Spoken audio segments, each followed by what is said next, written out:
Hi, my name is Jerome. I'm coming to you from Listuguj. It's a Mi'kmaq community on the East Coast. We are a strong salmon people. The salmon is very near and dear to our people. It's quite a blustery day out there today. We got a lot of wind. Sure, we're making a lot of renewable energy with our project. We created a 150 megawatt wind farm project. In 2016, it went operational. So as I went along and created the company Senti, renewables was going to be one part of the thing that I always wanted to do or continue to do. So Senti took on that role, and we looked around and we went to do renewable energy projects, trying to help others get their own wind farm or others solar power, different kind of projects like this. And we wanted to create some kind of project of our own. I really believe that, having our own affairs, managing our own affairs, taking our own decisions is what our ancestors and everyone in the past would automatically think to do. And now we're in 7 years of 7 generations under the Indian Act. It seems we keep looking to the Indian agent, now the Indian affairs, whatever we're calling it these days, looking to them to solve our problems. And we're not getting anywhere with that. So the idea is that we would take our own decisions, we would fund our own government, and we would be better off in the end. So in terms of inspiration for getting out there every day and doing my job, I would have to say my son is presently my greatest inspiration. We think about climate change, we think about the future.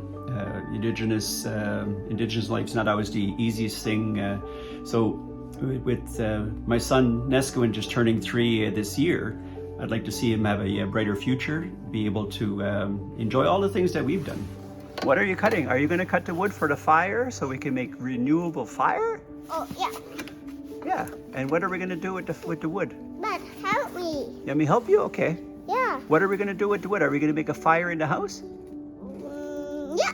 And how is it going to be warm? It's going to be nice and warm. Yes. And it's renewable, clean heat, right? Yeah, it's clean heat. Yeah, it makes heat in our house. When I was young, I would go out and salmon fish with my dad. Not always the easiest thing to do, but I still remember it was a great experience.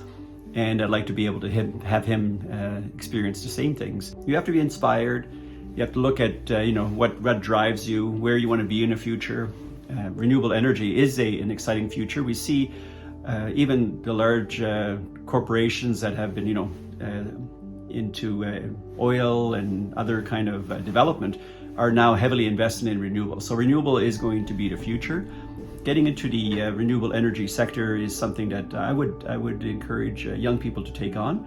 We could see climate change happening all around us. So in terms of my own future, my son Nesquin, I'd like him to be able to grow up and see all the things that we've seen with the salmon and other things. So climate change is something that we need to put the brakes on and bring in renewable energy, bring in renewable fuels, and all these things. This is why we're involved in the company. This is why we created Senti, and this is why we're working on a green energy project. Thinking about solar power, thinking about wind power, thinking about biomass, all these things can contribute to a healthy life in these remote communities. And with the number of projects that are on the ground right now across Canada, led by Indigenous communities, we have a wealth of knowledge. And the more we can share that knowledge with others and bring young people into the realm of renewable energy, the future is very bright, can look very bright for our people.